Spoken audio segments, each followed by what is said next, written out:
মাননীয় স্পিকার, আমরা যদি বর্তমান শিক্ষা ব্যবস্থা দেখি, আমাদের এন্ট্রান্স ইনস্টিটিউশনগুলোতে বিশেষ করে প্রাথমিক শিক্ষায় আমরা দেখছি যে ভর্তি প্রক্রিয়াতে আমাদের এখন দুইটা পদ্ধতি প্রচলিত ছিল। এডমিশন বাই মেরিট আগে প্রচলিত ছিল, এখন সেটা কনভার্ট হয়েছে এডমিশন বাই লটারির মাধ্যমে হচ্ছে এখানে বাচ্চাদেরকে ভর্তি করা হয়। ফলত যেটা হয়েছে, ফিডার ইনস্টিটিউশনগুলোর শিক্ষার মান অনেক কমে গিয়েছে, যার ফলে টারশিয়ারি এডুকেশনে আমরা হচ্ছে কোয়ালিটি সম্পন্ন ছাত্র আমরা হচ্ছে বিশ্ববিদ্যালয়গুলোতে আমরা পাঠাতে পারি না। এখন মাননীয় মন্ত্রী মহোদয়ের কাছে আমার প্রশ্ন থাকবে, এই যে প্রাইমারি স্কুলে বাচ্চাদেরকে ভর্তি করানোর ক্ষেত্রে আমরা কি ভর্তি প্রক্রিয়াটা আমরা পরিবর্তন করব কিনা, নাকি এই যে এডমিশন বাই লটারির মাধ্যমে আমরা নিব এবং মেরিটকে আমরা হচ্ছে সবসময় হচ্ছে দমায় রাখবো, নাম্বার ওয়ান।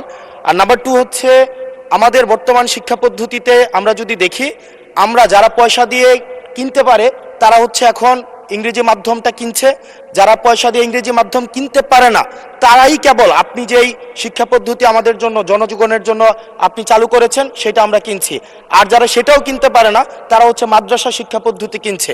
আপনার কাছে প্রশ্ন যে আমাদের বর্তমানে একটা দেশে এই তিনটা শিক্ষা পদ্ধতি যেটা অর্থনৈতিক অবস্থার উপরে নির্ভর করে চলে, এই তিনটা শিক্ষা পদ্ধতি জিয়ে রেখে আপনার কি মনে হয় যে আপনি একটা ইনক্লুসিভ শিক্ষা পদ্ধতি নিয়ে আমাদের দেশটাকে আগায় নিতে পারবেন? ধন্যবাদ।